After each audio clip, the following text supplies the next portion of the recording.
Shalom, selamat pagi, salam sejahtera buat kita semua. Jumpa lagi dalam Renungan Harian Toraya, edisi Kamis 28 Agustus 2025. Sebelum kita membaca dan merenungkan firman Tuhan pada pagi hari ini, kita satu dalam doa. Kita berdoa. Terpujilah namamu Allah Bapa kami dalam kerajaan surga. Puji dan syukur kami panjatkan kehadirat-Mu yang kudus, karena Engkau sudah menyertai kami, membangunkan kami di pagi yang indah ini.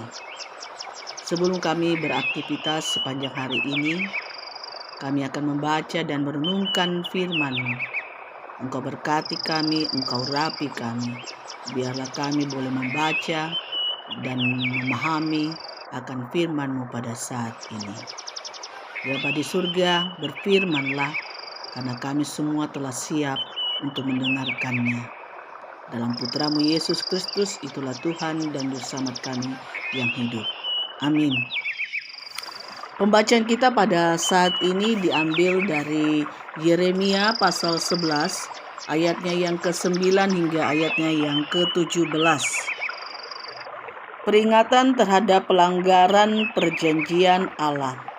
Ayat 9, berfirmanlah Tuhan kepadaku, telah didapati persekongkolan di antara orang Yehuda dan di antara penduduk Yerusalem. Mereka kembali melakukan kesalahan nenek moyang mereka yang dahulu menolak untuk mendengarkan firman-Ku. Mereka mengikuti ilah-ilah lain dan beribadah kepadanya. Kaum Israel dan kaum Yehuda telah mengingkari perjanjian yang kuikat dengan nenek moyang mereka. Sebab itu, beginilah firman Tuhan, sesungguhnya aku akan mendatangkan ke atas mereka malapetaka yang tidak dapat mereka hindari. Apabila mereka berseru-seru kepadaku, aku tidak akan mendengarkan mereka. Lalu kota-kota Yehuda dan penduduk Yerusalem pergi berseru-seru kepada ilah-ilah yang mereka puja dengan membakar kurban. Namun, ilah-ilah itu sama sekali tidak dapat menolong mereka pada waktu mereka ditimpa malapetaka. Sebab seperti banyaknya kotamu, demikianlah banyaknya ilah-ilahmu, hai Yehuda. Seperti banyaknya jalan di Yerusalem, demikianlah banyaknya mezbah yang kamu dirikan bagi berhala yang memalukan, mezbah untuk membakar kurban bagi Baal. Adapun engkau, janganlah engkau berdoa untuk bangsa ini, janganlah menaikkan permohonan dan doa untuk mereka. Sebab aku tidak akan mendengarkan pada waktu mereka berseru kepadaku, karena malapetaka mereka. Apalagi urusan kekasihku dalam rumahku. Bukankah ia sudah melaksanakan rancangan-rancangan yang jahat? Dapatkan nasar-nasar dan daging kudus, menghindarkan engkau dari malapetaka, sehingga kemudian engkau dapat bersukaria. Pohon zaitun yang ribun elok dipandang buahnya. Demikian Tuhan pernah menamai engkau. Akan tetapi, dengan bunyi keributan yang hebat, ia menyalakan api pada daun-daunnya, sehingga ranting-rantingnya terbakar. Tuhan semesta alam yang membuat engkau tumbuh, telah menentukan malapetaka atasmu karena kejahatan yang dilakukan oleh kaum Israel dan kaum Yehuda. Mereka membangkitkan murkaku dengan membakar kurban kepada Baal. Amin. Dengan tema pada pagi hari ini, ingkar janji. Tang makaritutu lako pangalu.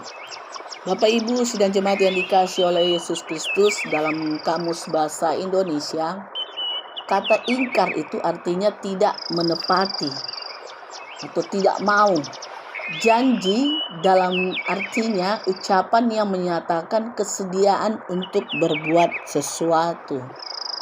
Jadi ingkar janji itu tidak menepati janji, tidak melakukan hal-hal apa yang ia telah janjikan dikala dia diperhadapkan oleh suatu masalah.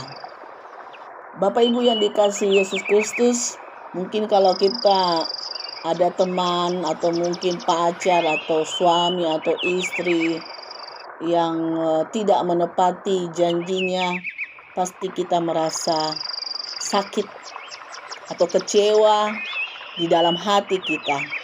Karena kita sudah berharap kepadanya, tetapi ternyata dia tidak menepati atau ingkar janji. Setiap saat kita menyatakan janji atau pengakuan kepada Tuhan, baik ketika kita berdoa dalam ibadah, atau ketika menjadi anggota majelis gereja, pengurus OIG, atau panitia hari raya gerejawi, pemberkatan perkawinan, dan lain-lain. Namun dalam kenyataannya kita sering tidak setia terhadap janji atau pengakuan yang telah diucapkan. Melalui Yeremia, Tuhan menegur bangsa Israel atas ketidaksetiaan mereka terhadap janji yang telah diikat bersama Tuhan. Dalam rangka pembebasan Israel dari Mesir, Tuhan menegaskan bagi mereka untuk mendengar dan taat kepada firman-Nya. Dalam Yeremia 7 ayat 23 ditegaskan, "Inilah yang telah kuperintahkan kepada mereka, dengarkanlah suaraku. Maka aku akan menjadi Allahmu dan kamu akan menjadi umatku, dan ikutilah seluruh." Dan sebagai konsekuensi jika mereka tidak taat, sudah ditegaskan dalam Yeremia pasal 8 ayat 3, "Katakanlah kepada mereka, beginilah firman Tuhan, Allah Israel, terkutuklah orang yang tidak mendengarkan perkataan-perkataan perjanjian ini." Pernyataan ini menunjukkan betapa Tuhan kecewa dan murka terhadap kelakuan mereka yang justru bersepakat untuk berbuat jahat dan menolak mendengar firman Tuhan seperti nenek moyang mereka dengan menyembah kepada berhala. Atas pengingkaran terhadap janji Tuhan, mereka harus menerima hukuman. Sesungguhnya aku mendatangkan ke atas mereka malapetaka yang tidak dapat mereka hindari, dan apabila mereka berseru-seru kepadaku, maka aku tidak akan mendengarkan.